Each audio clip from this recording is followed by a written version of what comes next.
ओम नमः चंडिकाय। दुर्गा कवच यह अत्यंत ही पावन एवं दुर्लभ है। यह सृष्टि रचयिता ब्रह्मा जी और मार्कंडेय ऋषि का संवाद है। कहते हैं यह कवच देवताओं के लिए भी दुर्लभ है। इसमें भक्त आद्य शक्ति से विनम्र प्रार्थना करते हैं कि हे सुरेश्वरी, अपने विभिन्न रूपों में उसके शरीर के विभिन्न अंगों में निवास करें। दुर्गा कवच हिंदी अनुवाद।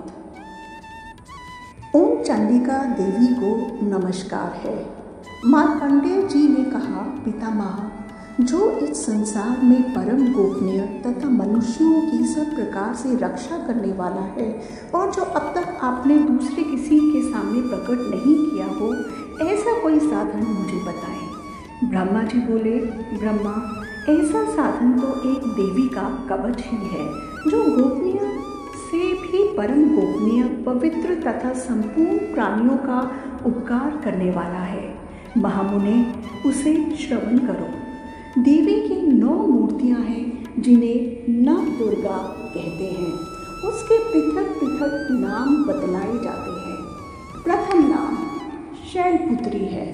दूसरी मूर्ति का नाम ब्रह्मचारिणी है।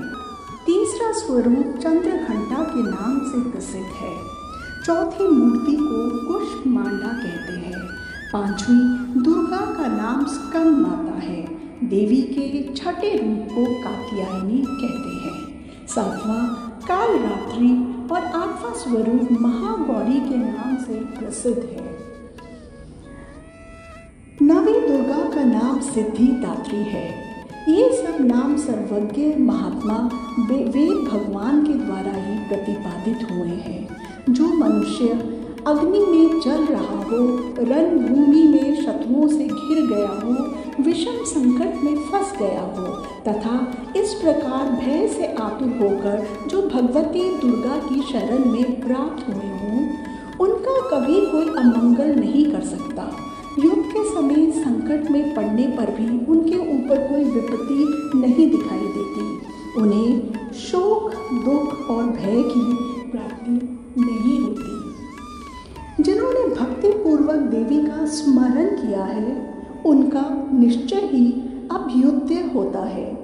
देवेश्वरी, जो तुम्हारा चिंतन करते हैं, उनकी तुम निस्संदेह रक्षा करती हो। चामुंडा देवी प्रेत पर आरूढ़ होती है। वाराही भैंसे पर सवारी करती है। ऐंद्री का वाहन ऐरावत हाथी है। वैष्णो देवी गरुड़ पर ही आसन जमाती है। माहेश्वरी वृषभ पर आरूढ़ होती है। कुमारी का वाहन मयूर है। भगवान विष्णु की प्रियतमा लक्ष्मी देवी कमल के आसन पर विराजमान है और हाथों में कमल धारण किए हुए हैं। वृष पर आरूढ़ ईश्वरी देवी ने श्वेत रूप धारण कर रखा है। ब्राह्मी देवी हंस पर बैठी हुई है और सब प्रकार से आभूषणों से विभूषित हैं। इस प्रकार ये सभी माताएं सब प्रकार की योग शक्तियों से संपन्न हैं। इनके सिवा और भी बहुत सी देवियां हैं जो अनेक प्रकार के आभूषणों की शोभा से युक्त तथा नाना प्रकार से रत्नों से सुशोभित हैं। ये संपूर्ण देवियां क्रोध में भरी हुई हैं और भक्तों की रक्षा के लिए रथ पर बैठी दिखाई देती हैं। ये शंख, चक्र, गदा, शक्ति, हल, मुसल, खेटक और तोमर, परशु तथा पाश, कृत और त्रिशूल एवं उत्तम शांग, धनुष आदि अस्त्र शस्त्र अपने हाथ में धारण करती हैं।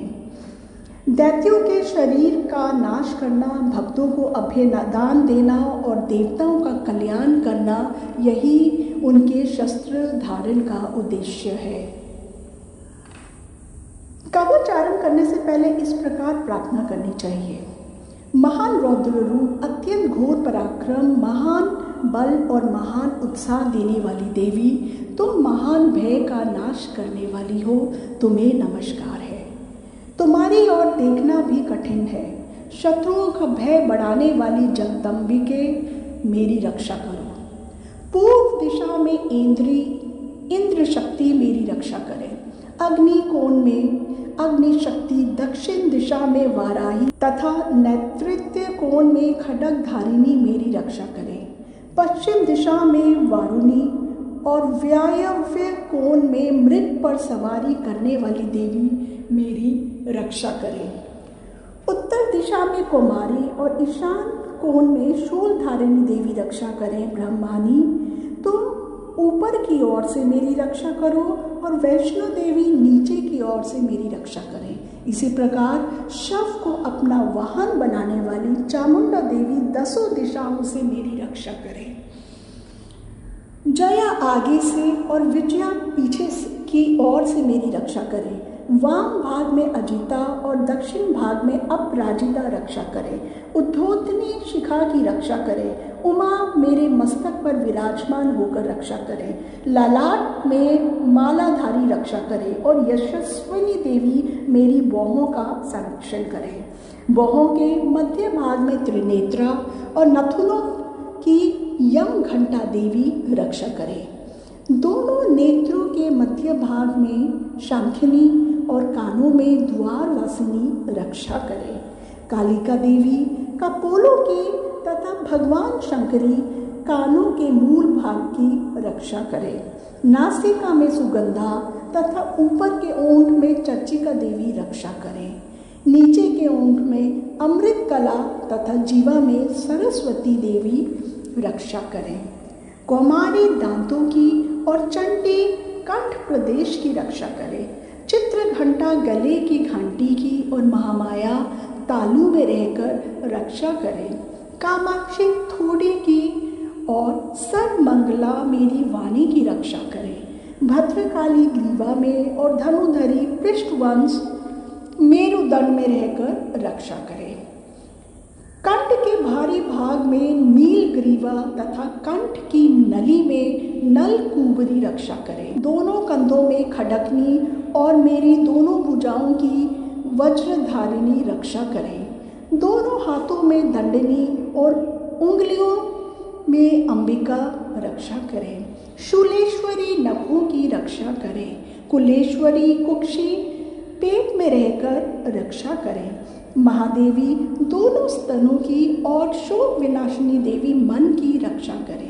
ललिता देवी हृदय में और शूलधारिणी उदर में रहकर रक्षा करे। नाभि में कामिनी और गुहा भाग की गुहेश्वरी देवी रक्षा करे।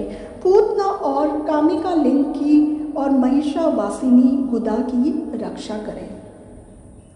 भगवती कटी भाग में और विंध्यवासिनी घुटनों की रक्षा करे। संपूर्ण कामनाओं को देने वाली महाबला देवी दोनों पिंडलियों की रक्षा करे। नारसिंगी दोनों घुटियों और तेजस्वी देवी दोनों चरणों के पृष्ठ भाग की रक्षा करे। श्रीदेवी पैरों की उंगलियों में और तलवासिनी पैरों के तलवों में रहकर रक्षा करे।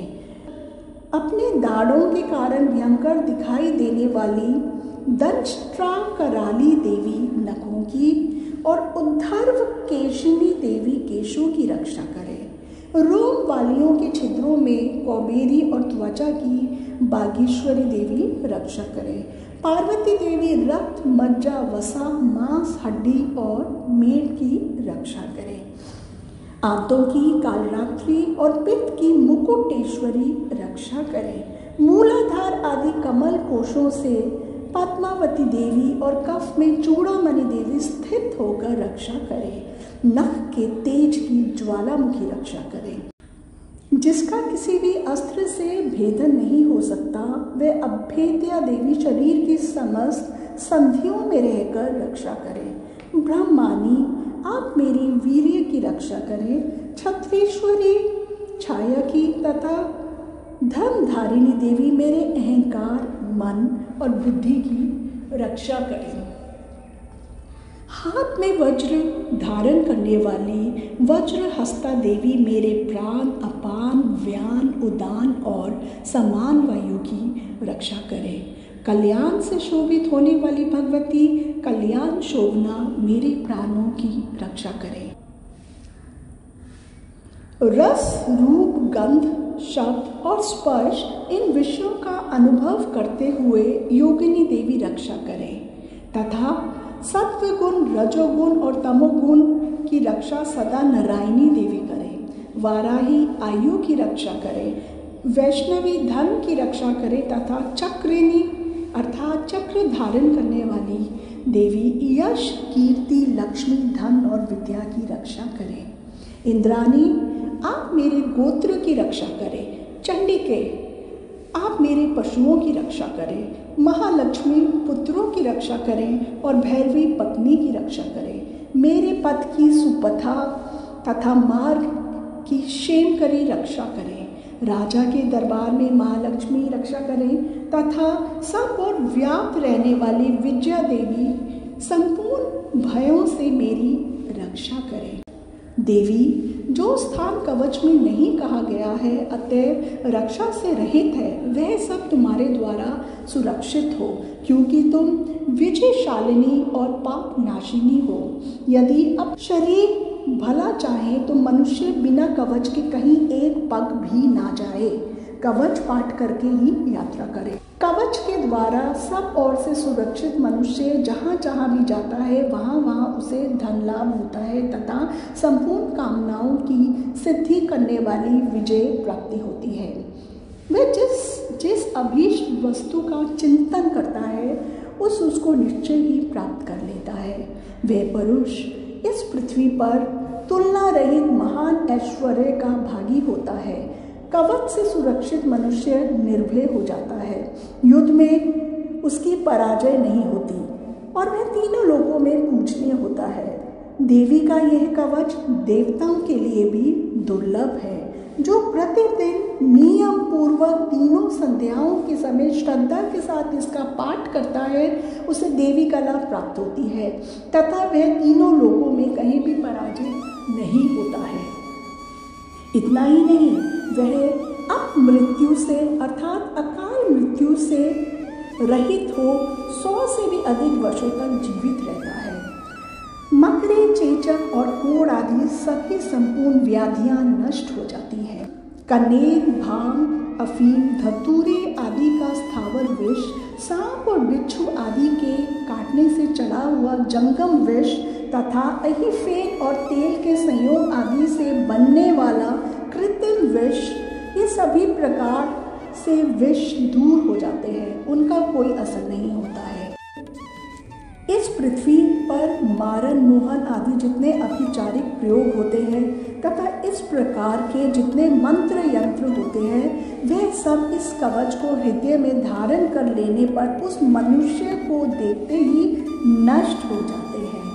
यही ही नहीं, पृथ्वी पर विचरने वाले ग्राम देवता, आकाशचारी देव विशेष, जल के संबंध से प्रकट होने वाले गण, उपदेश मात्र से सिद्ध होने वाले निम्न कोटि के देवता, अपने जन्म के साथ प्रकट होने वाले देवता, कुल देवता, माला, कंठमाला आदि, डाकिनी, शाकिनी, अंतरिक्ष में विचरने वाली अत्यंत बलवती भयानक डाकनिया, ग्रह, भूत, पिशाच, यक्ष, गंधर्व, राक्षस, ब्रह्म राक्षस, बेताल, कूष्मांड और भैरव आदि अनिष्ट कारक देवता भी हृदय में कवच धारण किए रहने पर उस मनुष्य को देखते ही भाग जाते हैं। कवचधारी पुरुष को राजा से समान वृद्धि प्राप्त होती है। यह कवच मनुष्य के तेज की वृद्धि करने वाला और उत्तम है। कवच का पाठ करने वाला अपनी कीर्ति से विभूषित भूतल पर अपने सुयश के साथ साथ वृद्धि को प्राप्त होता है। जो पहले कवच का पाठ करके उसके बाद सप्तशती चंडी का पाठ करता है उसकी जब तक वन, पर्वत और काननों सहित ये पृथ्वी टिकी रहती है तब तक यहाँ पुत्र, पौत्र आदि संतान परंपरा बनी रहती है। फिर देह का अंत होने पर वह पुरुष भगवती महामाया के प्रसाद से उस नित्य परम पद को प्राप्त करता है जो देवताओं के लिए भी दुर्लभ है। वह सुंदर दिव्य रूप धारण करता और कल्याणमय शिव के साथ आनंद का भागी होता है। जय मां दुर्गा।